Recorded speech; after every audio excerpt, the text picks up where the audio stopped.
Arayış. Günorta çağı idi. 40 başlı, dombalan gözlü, uca boy ve dolgun bir kişi olan mülkedar Voldiryov paltosunu çıkarttı. İpek yaylıkla alnını sildi ve çekine çekine defterxanaya girdi. Oradan kalem cırıltısı sesi gelirdi. "Mən haradan arayış ala bilərəm?" deyə o dəftərxananın içinə əlində padnos aparan qapıçıya müraciət etdi. "Mən bilmək istəyirəm ki, jurnal haqqında olan qərarın surətini haradan ala bilərəm?" Qapıçı padnosla axırıncı pəncərəni göstərərək dedi. "Oraya buyurunuz." Voldiryov öskürdü və pəncərəyə tərəf yönəldi. Orada yatalaq xəstəliyinə tutulmuş adam kimi üzü ləkəli, yaşıl stol dalında, başında 4 kəkili olan cavan bir oğlan oturmuşdu. Onun əynində rəngi solmuş mundir vardı. O sızanaq basmış, uzun burnunu kağızların içinə soxaraq yazı yazırdı. Burnunun sağ deşiyinin yanında milçək gəzirdi. Buna görə də o tez-tez alt dodağını uzadaraq burnunun altına üfləyirdi. Bu da onun sifətinə həddindən artıq qeydkeşlik ifadəsi verirdi. Voldiryov ona müraciət etdi. "Mən buradan sizdən öz işim haqqında arayış ala bilərəmmi? Mən Voldiryovam. Yeri gəlmişkən deyim ki, mən 2 mart tarixli jurnal haqqında olan qərarın da surətini almalıyam." Məmur qələmi mürəkkəb qabına batırdı və nə qədər mürəkkəb götürdüyünə baxdı.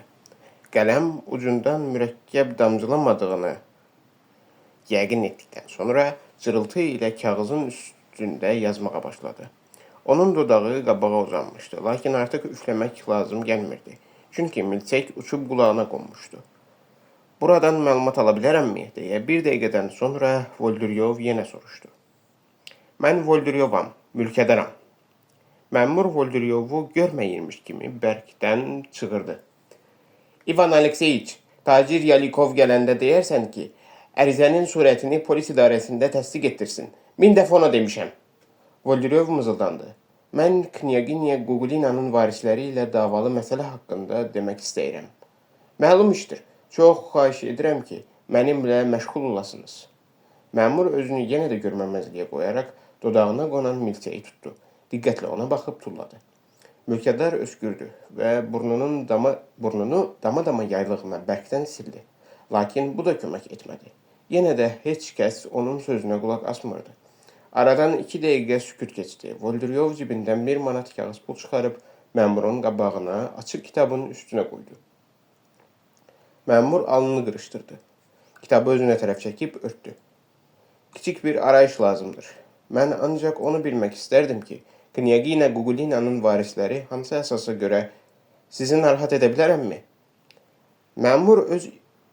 Məmur isə öz fikri ilə məşğul halda ayağa durdu və dirsəyini qaşıya-qaşıya şkafa tərəf getdi. Bir dəqiqədən sonra stolun yanına qayıdıb yenə kitabla məşğul olmağa başladı. Kitabın üstündə 1 manat pul var idi.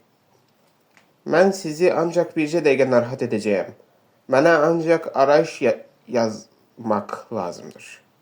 Məmur ona qulaq asmırdı. O bir kağızın üzünü köçürməyə başladı. Voldiryov qaşqabağını tökdü və qələmləri cırıldaya-cırıldaya yazı yazan o biri məmurlara ümidsiz halda baxdı. "Yazırlar," deyə ah çəkdi. "Yazırlar. Ay Allah, kəsin bunları." Stolun yanından uzaqlaşdı və otağın ortasında duraraq qollarını ümidsizcəsinə yanına saldı. Bu zaman yenə də əli patnoslu qapıçı gəldi. Yəqin o mülkədarın üzündəki ifadəni görmüşdü. Ona yaxınlaşaraq yavaşdan soruşdu. "Hə, nə oldu? Soruşdunuzmu?" "Soruşdum, ancaq mənimlə danışmaq istəmirlər." Qapıçı pıçıldayaraq dedi. "Siz ona 3 manat verin." "Mən 2 manat vermişəm." "1 manat da verin." Voldiryov stola tərəf qayıtdı və açıq kitabın üstünə bir göy üçlük qoydu. Məmur yenə də kitabı özünə tərəf çəkib vərəqləməyə başladı və birdən güya təsadüfi olaraq başını qaldırıb Voldiryova baxdı. Onun burnu işıldadı, qızardı və gülümsədi. "Ah, sizə nə lazımdır?" "Mən öz işim haqqında arayış almaq istəyirəm." "Mən Voldiryovam." "Çox gözəl. Gugulinlərin işi haqqındamı?" "Çox yaxşı. Bəs indi sizə nə lazımdır?" Voldiryov öz xahişini ona izah etdi. Məmur birdən-birə canlandı. Arayışı yazıb verdi.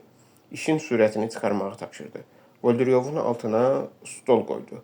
Bunların da hamısı bircə dəqiqədə başa gəldi. O hətta havadan söhbət açdı və məhsul barədə soruşdu.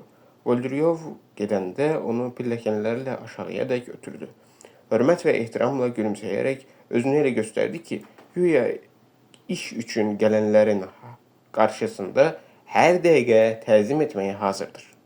Volodrov çox pis vəziyyətdə qaldı və cibindən 1 manat da çıxarıb məmura verdi. O isə baş əyir, gülümsəyirdi. Manatı da bir oyunbaz kimi havada qapdı. Belə ki, pulun görünməsi ilə yoxa çıxması bir oldu. Mülkədar küçəyə çıxıb dayandı və yaylıqla alnının tərini silərək öz-özünə dedi. Belə də adam olar. Son.